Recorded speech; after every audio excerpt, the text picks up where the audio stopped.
السلام علیکم۔ ویڈیو کی طرف جانے سے پہلے میری آپ سے گزارش ہے کہ آپ اس چینل کو ضرور سبسکرائب کریں تاکہ ہر نئی آنے والی ویڈیو آپ تک پہنچ سکے۔ نارمن کزنز کے ساتھ 1964 میں عجیب واقعہ پیش آیا۔ امریکی صدر لنڈن بی جانسن نے اسے وفد کا سربراہ بنا کر ماسکو بھجوایا۔ وہ کولڈ وار کا زمانہ تھا۔ نارمن ایٹمی تنصیبات کے خلاف تھا۔ اس کا خیال تھا کہ یہ پہلے انسانیت اور پھر انسان کو کرۂ ارض سے مٹا دیں گی۔ وہ بیک وقت انگریزی اور روسی زبانوں کا ماہر تھا، لہٰذا صدر نے اسے انتہائی اہم وفد کا سربراہ بنا کر روس بھجوا دیا۔ یہ امریکہ اور سوویت یونین کے درمیان جوہری توانائی پر پہلا رابطہ تھا اور اس کی تمام تر ذمہ داری نارمن کزنز پر تھی۔ دورہ بہت کامیاب رہا، لیکن آخری دن ایک ایسی گڑبڑ ہو گئی جس نے تمام کامیابیاں مٹی میں ملا دیں اور امریکہ اور روس کے تعلقات مزید خراب ہو گئے۔ نارمن کزنز آخری دن کانفرنس ہال کے لیے نکلا۔ اس کے ہوٹل اور کانفرنس ہال کے درمیان 20 کلومیٹر کا فاصلہ تھا۔ ڈرائیور وقت پر آ گیا۔ وہ وقت پر روانہ ہوا، لیکن ڈرائیور اسے منزل کی مخالف سائڈ پر بہت دور لے گیا۔ وہاں پہنچ کر پتہ چلا کہ ہم غلط آ گئے ہیں۔ اس کے بعد کزنز کے ساتھ کیا ہوا میں اس طرف آتا ہوں، لیکن اس سے پہلے میں آپ کو نارمن کزنز کا تعارف کرواتا چلوں۔ نارمن امریکن یہودی تھا۔ نیو جرسی میں پیدا ہوا۔ کولمبیا یونیورسٹی سے گریجویشن کی اور نیو یارک پوسٹ جوائن کر لی۔ وہ بعد ازاں اخبار کا مینیجنگ ایڈیٹر بن گیا۔ وہ ترقی کرتا ہوا 1942 عیسوی میں ایڈیٹر ان چیف ہو گیا اور 1972 تک اس پوزیشن پر رہا۔ وہ اپنے زمانے کے مشہور ترین امریکی صحافیوں میں شمار ہوتا تھا۔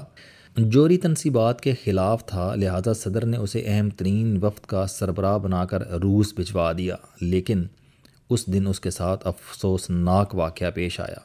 ڈرائیور اسے مخالف سمت میں بہت دور لے گیا۔ جب ان لوگوں کو اندازہ ہوا تو بہت تاخیر ہو چکی تھی۔ وہ ہال کی طرف واپس مڑے، لیکن ٹریفک میں پھنس گئے۔ وہ حساس انسان تھا۔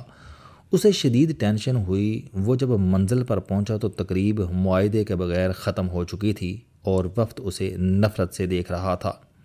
وہ اس کے بعد وفد کے ساتھ ایئرپورٹ پہنچا تو فلائٹ فل تھی۔ دوسری طرف ان کے ویزے کی مدت ختم ہو چکی تھی۔ بہرحال قصہ مختصر، پورا وفد 2 دن خوار ہو کر مختلف ملکوں سے ہوتا ہوا امریکہ پہنچا۔ امریکی صدر بھی اس سے ناراض ہو گیا۔ وہ چند ہفتے شدید ڈپریشن میں رہا۔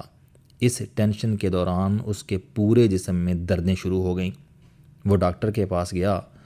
اس کا طبی معائنہ ہوا تو پتہ چلا کہ اسے اینکیلائزنگ اسپونڈیلائٹس نام کی بیماری ہو چکی ہے۔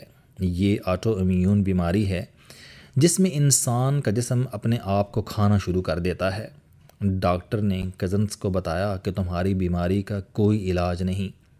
500 بیماریوں میں سے صرف ایک مریض بیماری کے بعد 10 سال زندہ رہ سکتا ہے۔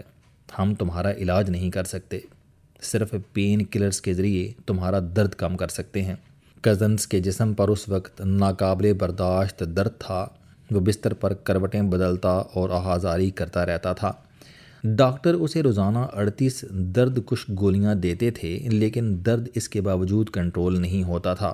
اسے ریسرچ کی عادت تھی، لہذا اس نے ہسپتال کے بستر پر لیٹے لیٹے اپنی بیماری پر ریسرچ شروع کر دی۔ اسے پتہ چلا کہ پین کلرز اینڈریلین گلینڈ سے وٹامن سی ختم کر دیتی ہیں، جبکہ ریکوری اور قوت مدافعت کا انحصار وٹامن سی پر ہوتا ہے۔ اس نے ڈاکٹروں کی توجہ اس طرف مبذول کرائی، لیکن ان کا جواب تھا کہ ڈاکٹر ہم ہیں، آپ نہیں، یہ فیصلہ ہم نے کرنا ہے۔ کزنز بہت جلد ہسپتال، ادویات اور ڈاکٹروں سے مایوس ہو گیا، چنانچہ اس نے اپنا علاج جاری نہ رکھنے کا فیصلہ کیا۔ وہ ہسپتال سے نکلا اور ہوٹل میں مستقل کمرہ لے لیا۔ وہ کمرہ ہسپتال سے سستا بھی تھا اور آرام دہ بھی۔ اس نے پین کلرز بھی بند کر دیں، جس کے بعد وہ ساری رات درد سے تڑپتا رہتا تھا، لیکن اس کے بعد اس نے پین کلرز کو ہاتھ نہیں لگایا۔ اس کے کمرے میں ٹیلی ویژن تھا۔ وہ سارا دن ٹی وی دیکھتا رہتا تھا۔ ان دنوں چارلی چپلن کی فلمیں چل رہی تھیں۔ اس نے ایک دن محسوس کیا کہ وہ جب چارلی چپلن کی فلم دیکھتا ہے تو اس کا درد کم ہو جاتا ہے۔ اس نے اس تبدیلی کو نوٹ کرنا شروع کر دیا۔ اس نے دیکھا کہ فلم کے دوران وہ کہکا لگاتا ہے، جس کے ساتھ ہی درد ختم ہو جاتا ہے۔ اس نے مزید نوٹ کیا کہ 10 منٹ کے کہکوں کے بعد اسے 2 گھنٹے تک درد نہیں ہوتا۔ اس نے اس تجربے کو بار بار دہرایا، ہر بار رزلٹ وہی نکلا۔ یہ ایک حیران کن دریافت تھی۔ اس نے تحقیق کی تو معلوم ہوا کہ اسے ٹینشن کی وجہ سے بیماری ہوئی تھی اور کیکا اس کا علاج ہے۔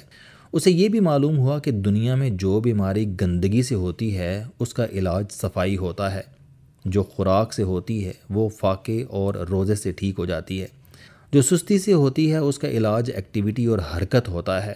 چنانچہ دنیا کی تمام ٹینشنوں، ڈپریشنز اور انگزائٹیز کا علاج مسکراہٹ، ہنسی اور کہکا ہے۔ آپ کہہ کے لگاتے جائیں اور صحت مند ہوتے جائیں۔ چنانچہ اس نے ہنسنا اور وٹامن سی لینا شروع کر دیا۔ وہ نہ صرف چند ہفتوں میں پاؤں پر کھڑا ہو گیا بلکہ اس کے جسم سے بیماری کے اثرات بھی ختم ہونے لگے۔ نارمن کزنز نے اس کے بعد اپنا طریقہ علاج دوسرے لوگوں پر آزمانا شروع کر دیا۔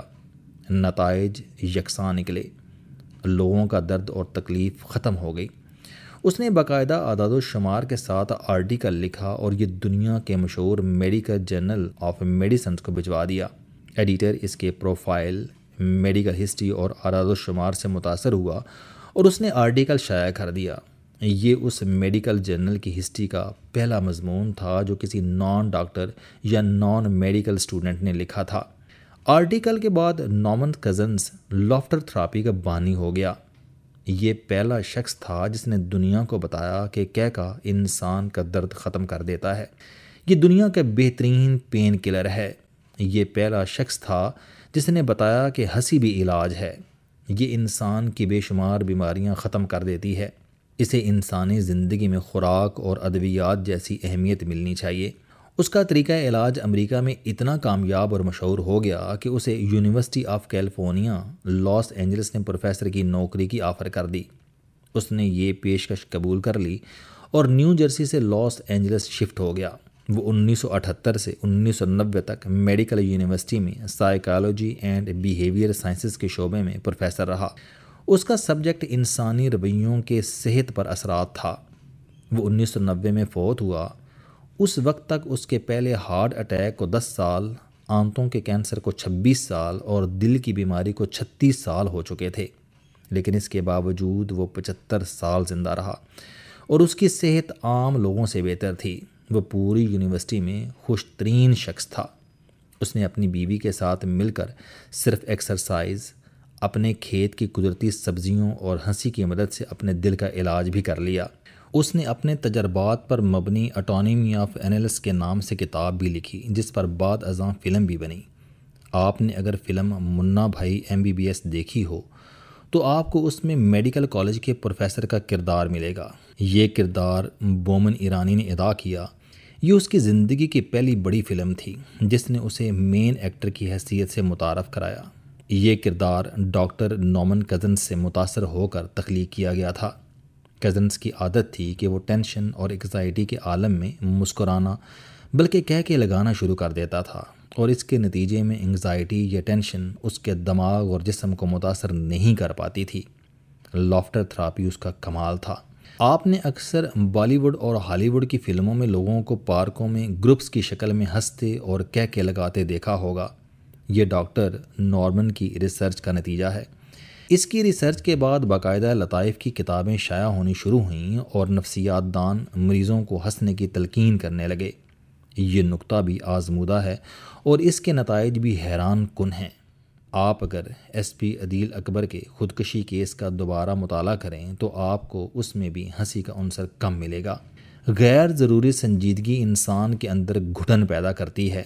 آپ دنیا کے کسی بھی سنجیدہ آدمی سے ملیں، آپ کو یہ ہمیشہ درد کی شکایت کرتا ملے گا۔ اس کے بدن کے کسی نہ کسی حصے میں ضرور درد ہوگا۔ اس میں ٹینشن، انگزائٹی اور ڈپریشن بھی ہوگا۔ جبکہ کہہ کے لگانے اور ہنسنے والے لوگ جلد صحت مند بھی ہو جاتے ہیں اور انہیں عام حالات میں درد اور تکلیف بھی کم ہوتی ہے۔ اس طرح زندگی کے منفی پہلو دیکھنے اور ہمیشہ مایوس رہنے والے لوگ بھی جلد بیمار ہو جاتے ہیں۔ کیونکہ ان کی قوت مدافعت کم ہو جاتی ہے۔ چنانچہ میرا مشورہ ہے کہ آپ کم از کم دن میں 1 گھنٹہ ضرور مسکرایا اور کہہ کے لگایا کریں۔ مزاحیہ فلمیں دیکھا کریں، لطائف کی کتابیں پڑھا کریں اور ہنسنے اور کہکے لگانے والے لوگوں کی صحبت میں بیٹھا کریں۔ آپ کی بیماری اور تکلیف نہیں رہے گی۔ اگر آپ کے گھر یا ہسپتال میں بھی کوئی مریض ہے تو آپ اسے 10 منٹ ہنسا کر دیکھ لیں، اسے 2 گھنٹے درد نہیں ہوگا۔ اللہ تعالیٰ نے انسان کی ہنسی میں اتنی طاقت رکھی ہوئی ہے۔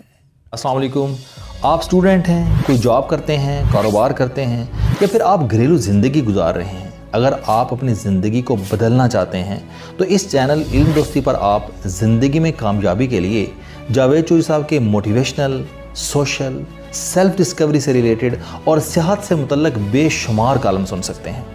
میرا دعویٰ ہے کہ یہ چینل آپ کی زندگی بدل دے گا۔